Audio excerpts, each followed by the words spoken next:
ওকে, দ্বিতীয় শ্রেণী বন্ধুরা, তোমাদের 2025 সালের গণিত বইয়ে স্বাগতম সবাইকে। তোমরা গতকাল বই পেয়ে গেছো, তাই না? এই যে এই বইটা তোমরা পেয়েছো। আসলে এই বইটা এবং গতবারের বইটার মধ্যে কোনো পার্থক্য নেই, কোনো পরিবর্তন হয়নি। লেখক টেখক এগুলো কিছু পরিবর্তন হতে পারে, যাই হোক। তো তোমাদের বইটা শুরু করার আগে আমি একটা জিনিস দেখাতে চাই। এখানে 125 পেজ আছে, বইটাতে 125 পেজ আছে। এই 125 পেজ তোমরা যদি একটা কাজ করো, এরকম যে 125 ভাগ 12 অর্থাৎ 10 পেজ, প্রতি মাসে 10 পেজ আমি ভাগ করে দেখিয়েছি, একটা ভিডিও বানিয়েছিলাম তো বইটা রিভিউয়ের জন্য। 10 পেজ অর্থাৎ 5টা পাতা, এরকম 5, 1, 2, 3, 4, 5, হ্যাঁ, এরকম 5টা পাতা তোমরা যদি পড়ো এক মাসে, তাহলে তোমাদের বইটা শেষ হয়ে যাবে সুন্দরভাবে। তো আসলে 5টা পাতাতেও কিছু নাই, তোমরা দেখো এখানে কিচ্ছু নেই এগুলো। তো আমি চাই যে এই বইটা এমন করে আমরা শেষ করব, এই বইটা এমন করে শেষ করব যাতে ক্লাস 3-র অনেক অঙ্ক আমরা করে ফেলতে পারি, ক্লাস 4-এর অনেক অঙ্ক করতে পারি। আসলে অঙ্ক কিন্তু কোনো মুখস্থ করার জিনিস না, ঠিক আছে? অঙ্ক আসলে কোনো মুখস্থ করার জিনিস না, অঙ্ক আসলে অর্জন করার জিনিস। এই অঙ্কটাকে আমরা অর্জন করতে চাই, ঠিক আছে? অঙ্ক দেখেই আমরা, অঙ্ক হচ্ছে একটা প্রবলেম থাকবে, এই প্রবলেমটা আমরা সলভ করতে চাই, ঠিক আছে? তো অঙ্ক একটু বুদ্ধি খাটানোর ব্যাপার। তা আমি তোমাদেরকে যেটা করতে চাচ্ছি, যে এই অঙ্কের পাশাপাশি আমাদের আরও যে বন্ধুরা আছে ইংলিশ ভার্সনে পড়ে, তারা আসলে এই অঙ্ক বইটাকে কেমন, আমরা অনেকে চিন্তা করি যে আসলে ইংলিশ ভার্সনে কী বা কী। আমি তোমাদেরকে ঠিক ইংলিশ ভার্সনের যে একটা ফ্লেভার, আমি তোমাদেরকে ইংলিশ ভার্সনে আমি অঙ্ক করাবো না, বাট ইংলিশ ভার্সনের একটা ফ্লেভার তোমরা পাবে। যেমন প্রাথমিক গণিত, এই প্রাথমিক গণিতের ইংরেজি হচ্ছে এলিমেন্টারি ম্যাথমেটিক্স, এলিমেন্টারি ম্যাথমেটিক্স। ওকে, এটা মনে রেখিও, এলিমেন্টারি ম্যাথমেটিক্স। হ্যাঁ, তো এই এলিমেন্টারি ম্যাথমেটিক্সে আমরা সূচিপত্রে যাই। সূচিপত্রে অধ্যায় 1, 2, 3, 4, 5, 6 এবং 7টা অধ্যায় আমরা দেখতে পাচ্ছি। 7টা অধ্যায়ের প্রথম অধ্যায়টাতে সংখ্যা ও স্থানীয় মান। সংখ্যা ও স্থানীয় মান, সংখ্যার ইংরেজি কি? সংখ্যার ইংরেজি হচ্ছে নাম্বার, তাই না? এবং স্থানীয় মানের ইংরেজি হচ্ছে প্লেস ভ্যালু, ঠিক আছে? প্লেস ভ্যালু, স্থানীয় মান। সংখ্যা পড়ি ও কোথায় লিখি? লেটস রিড দ্য ডিজিট বলতে পারি আমরা। Let's read the number and read and right, ঠিক আছে? Let's read and write the number, এরকম। ইনওয়ার্ড, কোথায় হচ্ছে কি ইনওয়ার্ড, এরকম বিষয়টা, বা ইংরেজি বিষয়টা এরকম। গণনা, কাউন্টিং, সংখ্যার তুলনা, কম্প্যারিজন অফ নাম্বার, স্থানীয় মান, প্লেস ভ্যালু, এরকম। আমি এরকম তোমাদেরকে প্রত্যেকটা এগুলোর ইংরেজিগুলো বলে দিব। ওকে, আমি শুধু অঙ্কটা করাই দিব না, বাংলা ভার্সনে তো করাই দিব পুরোটাই, ইংলিশ ভার্সনে আমি এই পরিভাষাগুলো ইংরেজিতে বলে দিব, লিখে দিব তোমাদের। ওকে, এখন আসো সংখ্যা ও স্থানীয় মান। তোমরা দেখো একটু, এটা কিন্তু পড়তে হবে আগে, তোমাদের পড়াটা খুব জরুরি।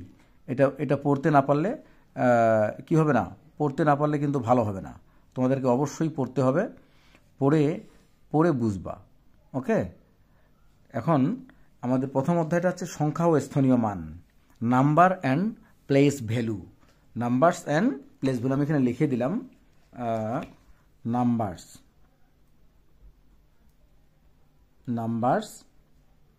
And place value. ওকে, সংখ্যা, নাম্বার, সংখ্যা, অ্যান্ড এবং প্লেস ভ্যালু, স্থানীয় মান। এটা মনে রেখো তোমরা যারা ভিডিওটা আমার দেখবে, যাদের ইংরেজি শেখার ইচ্ছে আছে, অনেকগুলো ইংরেজি ওয়ার্ড জানতে চাও তোমরা, তাহলে তোমরা অবশ্যই মন দিয়ে ভিডিওটা দেখবে। এবং কি করবে, তোমাদের উপকার হলে, তোমার টেবিলটা একটু আগে নিয়ে দাও তো, কয়বার বলি, তোমাদের উপকার হলে তোমরা অবশ্যই সাবস্ক্রাইব করবে এবং তোমাদের আশেপাশের বন্ধুদেরকে হেল্প করার জন্য তোমরা শেয়ার করে দিবে। ওকে, সংখ্যা পড়ি ও কোথায় লিখি। সংখ্যা পড়ি ও কোথায় লিখি, এটা আসলে পড়ি বলতে কি আমরা পড়ি, যখন আমরা পড়ি চলো লিখি, তখন এটা কি হবে? Let's read and write. কথায় হচ্ছে word, let's read the numbers and write in words, এরকম পড়বো আমরা। সংখ্যা পড়িও কোথায় লিখি? Let's read the numbers and write, WRITE, write in words. তোমাদের একটুও উপকার হলে, একটা নতুন শব্দ শেখা গেলেও কিন্তু অনেক উপকার হবে, ঠিক আছে? এই সংখ্যাগুলো আমরা জানি, হ্যাঁ, এটা 21, 22, 23, 24, ঠিক আছে? এখানে কত পর্যন্ত আছে এগুলো। এখানকার গুরুত্বপূর্ণ বিষয় হচ্ছে এই যে কথায় লেখাটা তোমরা অনেকবার প্র্যাকটিস করবে। আমি পরীক্ষা নেব তোমাদের, ঠিক আছে? 50 পর্যন্ত আছে, ঠিক আছে? এখানে আবার 51 থেকে 100 পর্যন্ত, এটা তোমরা নিজেরাই পড়ে নিবে, আমি কিন্তু পরীক্ষা নিব, ঠিক আছে? এখন আসো নিজে করি, এটা কি করবে বলো দেখি? নিজে করি বলতে পারবা? নিজে পড়ি বা নিজে করি, এটা কি করব?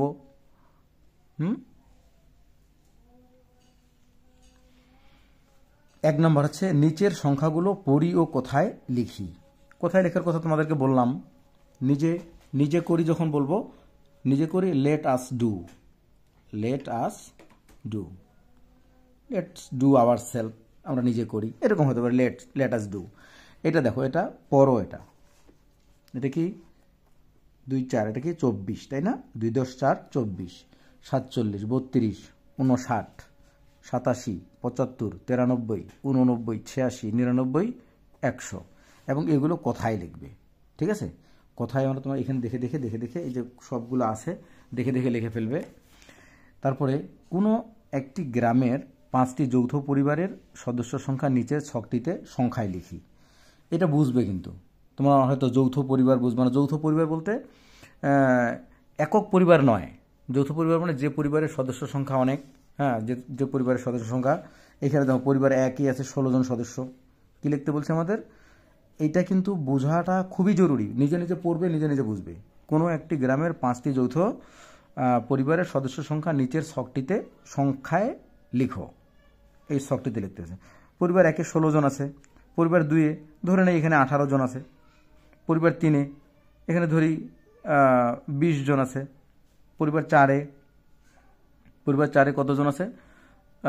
মনে করো 10 জন আছে, সংখ্যাটা বেশি কম হতে পারে। পরিবার 5-এ এখানে ধরে নাও যে 12 জন আছে, এরকম। তোমাদের এখানে এটা দেওয়ার উদ্দেশ্য হচ্ছে তোমার চিন্তা করে এখানে বসাবে, ঘাবড়ে যাওয়ার কোনো কারণ নেই। হ্যাঁ, আমি এখানে কত 18 লিখবো না, 20 লিখবো না, 30 লিখবো না, 50 লিখবো, এমনটা করা দরকার নেই। তোমার মানে যেটাই আসবে সেটাই, যেটা মাথায় আসবে সেটাই লিখবে, এবং মাথায় আসতে হবে, ঠিক আছে? এরপরে দেখো নাম্বার 3, কোনো একটি বাড়িতে কি ধরনের কতগুলো ফলের গাছ আছে তা গণনা করে নিচের ছকে সংখ্যায় লিখি। সংখ্যায় লিখতে বলছে। আম গাছ মনে করো 5টা, এখানে চিন্তার কোনো সুযোগ নেই, কোনো চিন্তা করার দরকার নেই। কাঁঠাল গাছ 3টা। পেয়ারা গাছ বাড়িতে বেশ থাকে, তাই না? ধরে নেই 6টা। নারকেল গাছ খুব বেশি থাকে না, 2টা। জাম গাছ 3টা। সুপারি গাছ 50টা, অনেকগুলো সুপারি গাছ থাকে, ঠিক আছে? আর কি গাছ থাকতে পারে? পেঁপে গাছ, ঠিক আছে? পেঁপের গাছ আছে কয়টা? 4টা। আর কি গাছ এখানে থাকতে পারে? জাম গাছ গেছে, তাই না? আর কি দিতে পারি? নারকেল গাছ দিছে, পেয়ারা গাছ দিছে, কাঁঠাল গাছ, আম গাছ। আমরা এখানে লিখি যে আমড়া গাছ, আমরা আছে 1টা। বাস, এরকম করে ঝটপট লিখে ফেলবে, ঠিক আছে? তবে তোমাদেরকে বলি আমি, তোমরা মনে করিও না যে এইগুলো আমাদের অঙ্ক নয়। এগুলা অঙ্ক মানেই তোমাদের চিন্তা শক্তিটাকে খুব স্ট্রং করা, চিন্তা শক্তিটাকে বিকশিত করা, হ্যাঁ, অনেক প্রবলেম সলভ করা। প্রবলেম সলভ করতে তোমরা যদি একেবারে নিজে প্রবলেম হয়ে যাও তাহলে তো সমস্যা। প্রবলেম সলভ করতে প্রম্পট হতে হবে, খুব শার্প হতে হবে, খুব দ্রুত চিন্তা করতে হবে, ঠিক আছে? এখন দেখো এখানে নাম্বার 4, তোমার বিদ্যালয়ে 1ম শ্রেণী থেকে 5ম শ্রেণী পর্যন্ত কতজন বালক বালিকা উপস্থিত আছে তা শ্রেণী অনুযায়ী গণনা করে নিচের ছকে কোথায় লিখি। আমি যদি এখানে হাঁকাও লিখে দিই, তো তোমার স্কুলে কি মানে আমার স্কুলে তোমরা কি গণনা করতে আসবা কতজন ছাত্রছাত্রী আছে? তা তো আসবে না। তোমরা যদি এখানে হাঁকাও লিখে দাও, প্রথম শ্রেণীতে বালক কয়জন বালিকা কয়জন হাঁকাও হাঁকাও লিখে দাও, তাহলে কি কেউ গণনা করতে যাবে? যাবে না। তোমরা লিখে দাও প্রথম শ্রেণীতে বালক আছে 15 জন, বালিকা কত? বালিকা 14 জন, ঠিক আছে।